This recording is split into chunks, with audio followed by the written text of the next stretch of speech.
Assalamualaikum warahmatullahi wabarakatuh. Kembali lagi di channel Lambe Horor. Di kesempatan kali ini saya akan membawakan sebuah kisah yang berjudul Lemah Kubur. Kisah ini ditulis oleh akun Twitter yang bernama @freddy_raskin.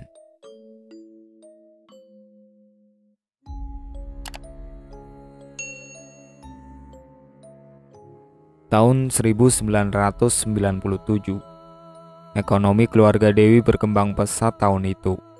Maklum, bapaknya Pak Dula kala itu menjadi kepala desa di wilayah yang terbilang subur. Meskipun belum digaji seperti sekarang, tapi pendapatan Pak Dula bisa dibilang lebih dari cukup. Kondisi ini membuat kehidupan Dewi berangsur berubah. Setelah bertahun-tahun sampai duduk di bangku SMA, hanya bisa numpang tinggal di rumah neneknya.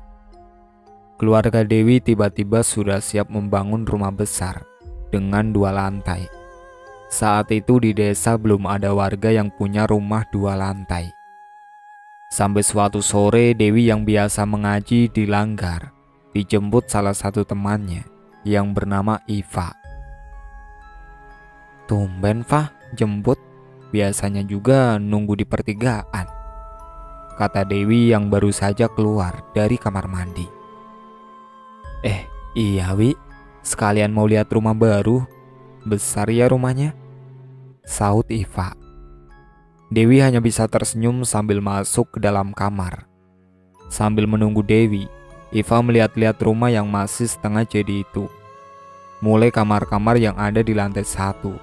Iva juga menengok lantai 2 yang baru saja diberi adonan semen cor yang tampak masih basah. "Ayo Fah, aku sudah siap," kata Dewi mengagetkan Iva yang baru turun dari lantai 2. Mereka lalu bergegas berlari menuju Langgar. Kurang beberapa menit lagi pengajian sore dimulai. Tak ada apapun yang aneh hari itu. Semuanya berjalan dengan lancar sampai keesokan harinya. Dewi bersiap berangkat ke sekolah. Entah kenapa selepas sarapan, ada perasaan tidak enak yang dirasakannya. Dewi mencoba memikirkan apa yang kira-kira membuat perasaannya tidak enak. Tapi berkali-kali dipikirkan, Dewi justru bingung sendiri. Dia pun akhirnya memilih tetap berangkat ke sekolah. Sebelum berangkat, Dewi sempat berpapasan dengan 4 orang tukang yang akan membangun lantai 2. 3 di antaranya Dewi kenal, karena memang teman sepantarannya yang seharusnya masih sekolah. Tapi karena tak punya biaya, mereka memilih menjadi tukang bangunan.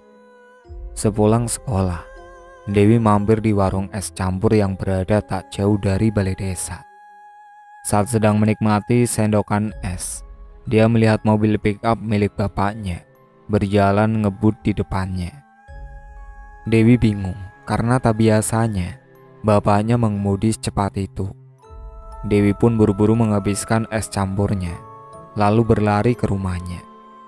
Dari pinggir jalan, dia melihat ada orang-orang berkerumun di depan rumah. Dewi mempercepat larinya, ingin melihat apa yang terjadi. Di dalam rumah beberapa tukang terlihat berdiri, mengelilingi ibu dan pamannya. "Ada apa ini Bu? Kok ramai orang seperti ini?" Dewi tak sabar menanyai ibunya. Tangan ibu Dewi memberikan isyarat agar Dewi diam dulu. Ridwan, salah satu teman Dewi yang juga menjadi tukang, lalu menariknya menjauhi ibunya. "Mas Eko jatuh tadi dari lantai 2. Tangan sama kakinya patah." "Kok bisa Wan? Biasanya Mas Eko kan paling hati-hati," sahut Dewi. Ridwan bercerita jika sebelum jatuh, Eko sedang meratakan adonan semen di lantai 2. Jaraknya padahal cukup jauh dari tangga dan pinggiran lantai. Lalu entah bagaimana ceritanya, tiba-tiba Mas Eko berteriak. Tak lama kemudian ada bunyi benda jatuh dibarengi dengan suara jeritan tertahan. Para tukang yang saat itu jaraknya cukup jauh langsung berlarian mencari sumber suara. Ternyata Eko sudah berada di lantai bawah dengan kondisi tangan yang tertindih punggungnya sendiri.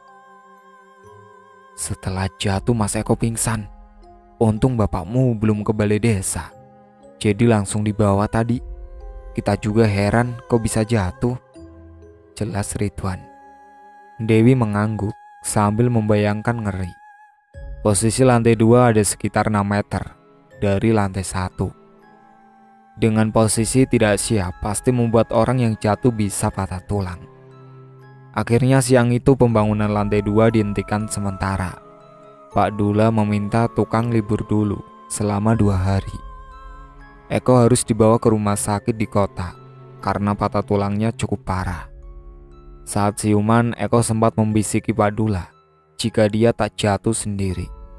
Ada sosok yang menyeretnya sampai jatuh ke lantai 1. Eko hanya melihat sosok yang menariknya memiliki rambut yang panjang. Kejadiannya juga begitu cepat. Sebelum pingsan, Eko sempat melihat sosok itu di lantai 2. Kejadian itu membuat Dewi sekeluarga merasa ada sesuatu yang tak beres. Padahal, sebelum tingkat kedua rumah dibangun, keluarganya sempat mengadakan pengajian bersama para tetangga. Malam hari setelah jatuhnya Eko, Dewi memilih tidur di dekat tangga. Ibu bersama adiknya tidur di kamar tengah. Di dekat tangga ada kamar tempat bapaknya tidur dan menyimpan beberapa berkas desa. Karena di dekat tangga hawanya terasa lebih sejuk, Dewi menggelar kasur lantai di sana. Sekitar jam 12:30 malam, Dewi tiba-tiba terbangun. Dia mendengar suara lantai tangga yang ditumbuk berkali-kali. Awalnya Dewi merasa malas untuk bangun. Ditariknya lagi selimut, karena semakin malam udara terasa lebih dingin. Tapi suara lantai itu seolah terus mengganggu. Dewi akhirnya benar-benar sadar dari tidurnya. Dia khawatir ada orang yang sedang berniat buruk dan melakukan sesuatu di atap rumah.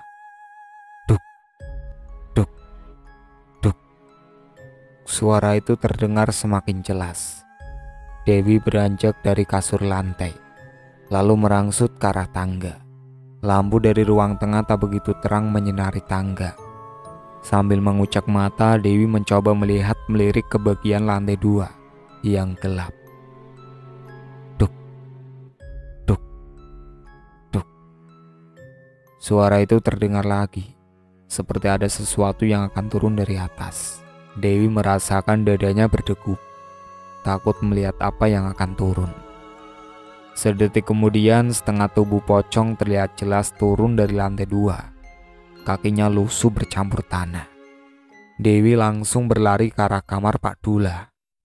Dilihatnya bapaknya tidur tertutup selimut. Dewi memeluk bapaknya dan membenamkan wajahnya ke dalam selimut. Tubuh Dewi gemetar. Selama ini belum pernah dilihatnya makhluk halus secara langsung. Kepalanya masih mengingat jelas wujud setengah badan pocong yang tadi ada di atas tangga. Tiba-tiba Dewi mencium bau busuk di depannya, seolah keluar dari tubuh bapaknya. Dewi mencoba memindahkan wajahnya. Kali ini Dewi langsung berteriak. Ternyata bukan bapaknya yang ada di sampingnya, tapi makhluk dengan rambut panjang kasar. Wajahnya dijahit ke dalam, sehingga tak nampak mana mata dan mulutnya. Dewi langsung melompat keluar dari kamar. Digedornya kamar ibunya sambil berteriak.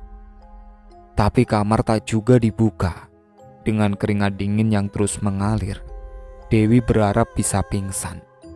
Digoyang-goyangkan kenop pintu kamar, tapi tak bisa terbuka. Dewi berlari keluar rumah. Dilompatinya pagar rumah. Begitu turun, tubuh Dewi langsung ditangkap Pak Dula. "Ada apa, Dik? Kok sampai lompat pagar?" Pak Dula bertanya, kaget.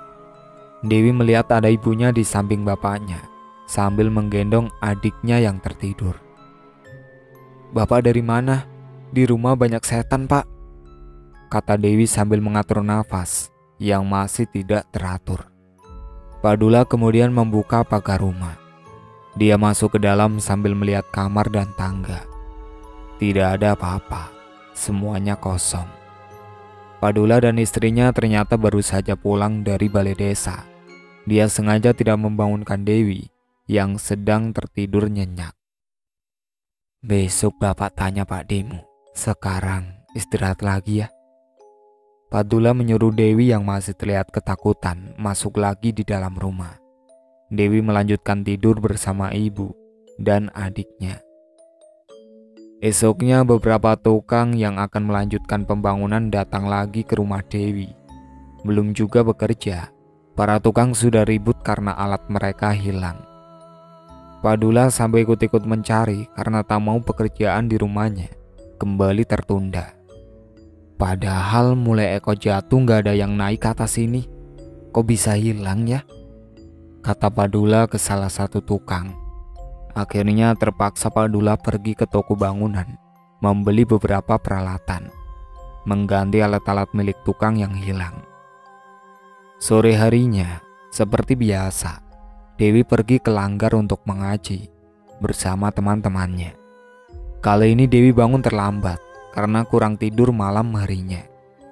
Dewi tidur siang sampai sore. Iva yang biasanya datang menjemput hari itu tak datang. Dewi berlari sambil memegang mukena ke Langgar.